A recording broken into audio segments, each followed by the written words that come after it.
Hello, hello family. It is your boy, Optimist Sniper. Bienvenue dans le Weekly Market Outlook de la semaine du 21 juillet 2024. Ok, déjà, comme nous sommes déjà carrément à la troisième semaine du mois, pour ceux qui traitent avec moi, d'accord, ceux qui connaissent mon directional bias sur le DSY, carrément, nous sommes baissiers, d'accord.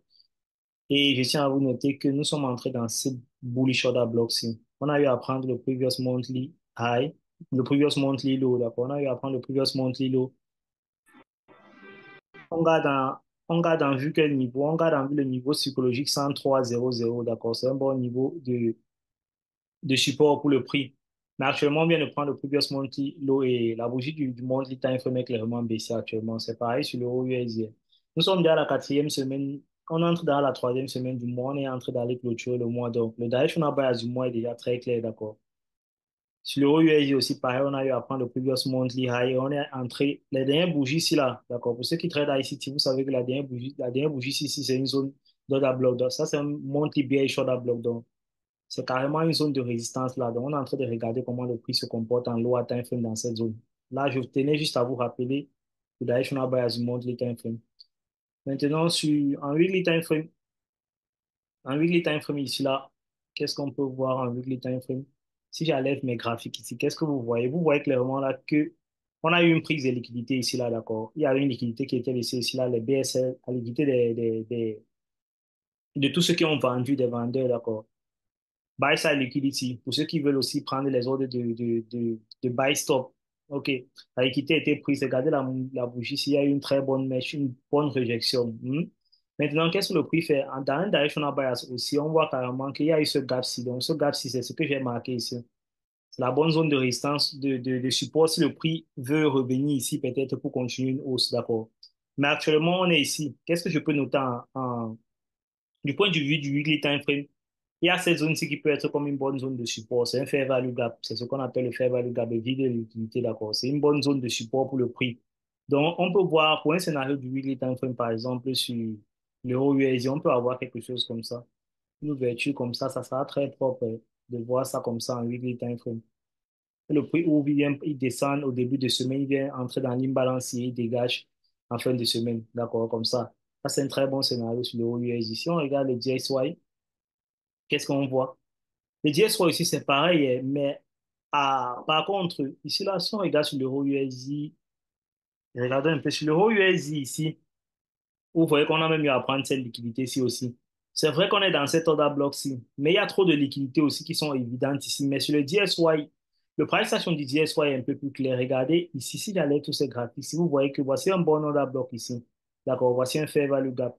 Donc le prix est carrément dans cette zone-ci. Ça là ressemble aussi à une prise de liquidité, mais qui ne peut pas être confirmée sans il y ait un displacement en daily time frame. Donc, s'il y a un displacement en daily time frame ici, là, parce que voilà où le prix, bon, je vais matérialiser mon graphique. Vous voyez les deux traits bleus ici. C'est là où le prix, dans ce vide-ci, tout ce vide-ci, tout ce vide-ci, c'est une zone où on peut faire une manipulation. Laissez-moi vous montrer ça. Tout ce vide-ci, tout ce vide-ci, c'est une zone où il peut y avoir une manipulation, une prise de liquidité, on dégage, on va aussi. Mais quand le prix se présente comme ça, là, on ne peut pas anticiper quelque chose. Ça sert à rien de chercher à anticiper. Il faut laisser les traces. Pendant la semaine, on peut avoir un price action qui va nous montrer que le prix peut vouloir être haussier. Mais le scénario propre ici, là, c'est de voir le prix monter ici en début de semaine et descendre plus là pour la fin de semaine. D'accord? Clairement, là, on est dans un market order flow baissier. D'accord? OK. Les premières liquidités visées ici, previous weekly low, pareil, ici là en haut, il y a un imbalance avec previous weekly high aussi. Pareil sur l'euro USD, c'est quelque chose comme ça que je veux voir. Previous weekly low ici là, en bas comme liquidité, et previous weekly high comme liquidité visée. Après, on peut avoir ce high ici. Ok, descendons maintenant en daily time frame. Ça, c'est l'analyse en weekly time frame. En daily time frame, j'essaie de faire l'analyse rapidement parce que nous sommes carrément pratiquement à la dernière semaine du mois. Le 21, là, 7 jours, on va tomber pratiquement au 29, on va terminer le mois. Donc, c'est le dernier price action du mois. OK. Ce qui est maintenant intriguant ici, c'est qu'il faut savoir déjà que le prix a eu à dégager depuis le début du mois. Lundi, voir le premier jour ici, depuis le premier jour, on est dans un dégagement. Donc, il est possible qu'il y ait un retracement. Mais on ne va pas anticiper ce retracement et on ne va pas non plus anticiper un reversal. Ce qu'on va faire, on va essayer d'aller avec le flow du marché. Qu'est-ce que je prévois pour le début de semaine? Pour moi, le début de semaine, je ne veux pas voir cette liquidité si en daily time frame. Si le prix ouvre lundi, je veux voir le prix ouvrir lundi clairement et venir et monter d'abord plutôt. En début de semaine, je veux voir le prix monter, venir peut-être tester quelque chose ici ou venir comme ça s'il veut suivre un scénario baissier. Mais s'il veut suivre un scénario aussi avec plus de fortes probabilités, je veux voir le prix en début de semaine, lundi, mardi, être en train de venir dans ce fair value gap-ci. Combler carrément ce fair value gap-ci ou venir activer ce bullish order block. Je veux voir ça en début de semaine. Je ne veux pas voir le prix ouvrir en début de semaine en allant comme ça le lundi. Je ne veux pas voir le lundi être en train d'aller comme ça. Si je vois le lundi être en train d'aller comme ça, là, avec un peu de confiance, je peux prendre un ordre de vente pour essayer de viser la liquidité du previous weekly low. Parce que là, maintenant, dans l'order flow du 4, on est carrément déjà bien riche. D'accord? On est à ABC ici. Cet order block, ça a carrément été invalidé. On est à ABC. C'est plus clair de voir qu'on est en train de viser, par exemple, cette liquidité-ci, toute cette liquidité du bas-ci, les lows-ci, qu'on est en train de viser ça. Mais il y a cet order block-ci qui est aussi en train de tenir le marché. Donc, on reste attentif. On va regarder ça pour le début de semaine. On va regarder ça pour le début de semaine. Donc, comme je vous ai dit, en daily time frame, qu'est-ce que moi je veux voir clairement? En daily time frame, clairement, le meilleur scénario de reversal que je veux voir, si je vois un lundi, mardi être en train de venir combler le fair value gap, si ça va être mieux pour moi pour chercher les achats peut-être en milieu de semaine. Tu vois, vous voyez. C'est mieux. Je ne vais pas chercher à acheter. S'il descend ici la journée de lundi, prend ça, je ne vais pas chercher à acheter ça lundi. C'est mieux avec un scénario de mardi. Mais je suivais aussi le scénario baissier ici, puisque la semaine passée, la manière dont vendredi a clôturé la semaine passée laisse montrer que l'order flow actuellement est bien baissé.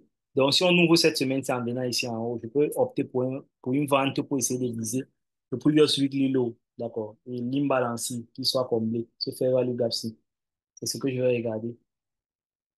Pour voir ici, si on regarde ici sur le GBP USD, on fait une petite analyse intermarché, vous allez voir ici que on a derrière un BMS ici. Donc, on a une cassure de marché, une légère cassure de marché.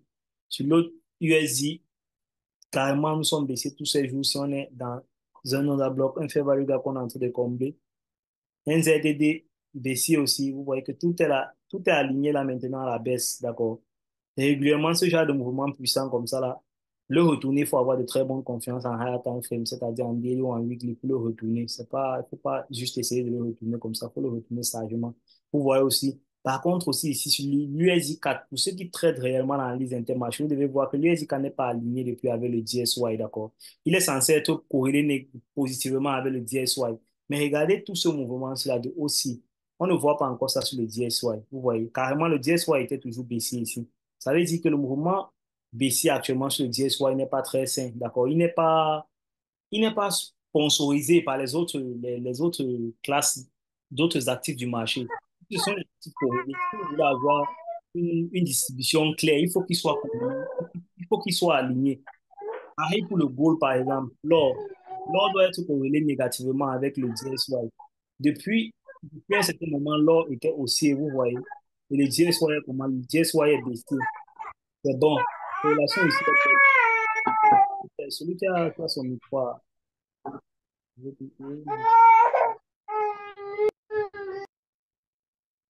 Ok, comme j'étais en train de dire, le DSY ici, là, le DSY est baissier, le goal est baissier. Analyse intermarché ici, il est très propre, c'est bien. Maintenant, regardez l'USI4 qui est positif. Regardez l'USI4, lui, il est carrément haussier, mais le DSY est baissier. D'accord, ça veut dire que quelqu'un d'entre les deux est en train de manipuler, quelqu'un ne veut pas les laisser, ne voulait même pas laisser le prix continuer à être baissé. Donc, la liquidité, si sur le DSY est un peu évidente pour moi, que le prix vient chercher, ça il tombe dans ce fait. Il essaie de combler tout ce vide-ci, ce vide de liquidité. Si vous voyez quand même qu'on a eu à avoir un bon dégagement baissé. Mais en faisant ceci, il ne faut jamais oublier la tendance principale. Ce n'est pas impossible que de voir le prix dégagé comme ça, là, qu'il vienne ici, prenne cette liquidité, dégage, ou qu'il descende même encore ici, là, pour venir rebondir quoi après. Vous voyez. Ce qu'on veut faire régulièrement, c'est moi, comme je vous rappelle toujours, mon travail final n'est pas automatiquement de savoir où est-ce qu'il va aller. Je me concentre juste à anticiper la formation de la bougie prochaine, de demain. Parce que demain, en début de journée, je peux avoir une directional bias aussi, mais en fin de journée, j'ai une directional bias baissier. Donc, moi, je n'essaye pas de combattre le prix. Je n'arrête pas un time frame, une zone précise. Non, j'essaie d'aller avec le flow du marché. Si les probabilités se renversent, je suis les bonnes probabilités. Je suis pas là pour trader, pour défendre une tendance, en fait. Donc, pour la journée de lundi, il est fort probable que moi, je reste observateur. si je peux agir lundi, si je vois ce scénario, si ce scénario-ci me tente un peu, le scénario de voir le prix ouvrir sans qu'ils ne prennent cette liquidité, c'est qu'ils viennent quelque part ici comme ça et qu'ils montent. Ça me tente, c'est un scénario qui me tente. Sans prendre la liquidité, si. S'il descend comme ça en début de semaine, je vais essayer de voir quelque chose comme ça. C'est pareil sur l'euro USD. Je vais essayer de regarder quelque chose comme ça. D'accord? Il fasse ce scénario-ci. Mais quand je vous donne certains critères, il faut regarder les conditions. Parce que s'il ne voit pas ces conditions-là, moi, je ne vais pas agir. Il ne faut pas qu'il prenne cette liquidité-ci. S'il ouvre en prenant cette liquidité-ci, là, le scénario s'est annulé. D'accord? On regarde, comme je disais tantôt, nous allons essayer en début de semaine ici d'avoir un retracement vers, si vous regardez ici, la zone ici, c'est juste une zone une résistance psychologique, d'accord, que le prix peut venir chercher au niveau du montre est infime, 1,0900 là. Ce niveau-là, c'est une bonne zone à suivre. Ça, c'est une bonne zone plutôt à suivre. C'est une bonne zone à suivre ici là. Si on peut ouvrir là lundi et venir dans cette zone-ci, je peux voir si je peux trader la journée de lundi pour essayer de viser cette liquidité du previous weekly low, d'accord, qui est en même temps le fair value gap du weekly time frame. Donc, je pense que pour cette semaine, le directional buy, on a déjà en idée ce qu'on va faire pour la semaine. Vous savez déjà clairement. On va observer. Pour ceux qui ont des questions, vous pouvez descendre en dessous du directional bias. Tout est clair. Ok, it was your mentor, Optimist Sniper.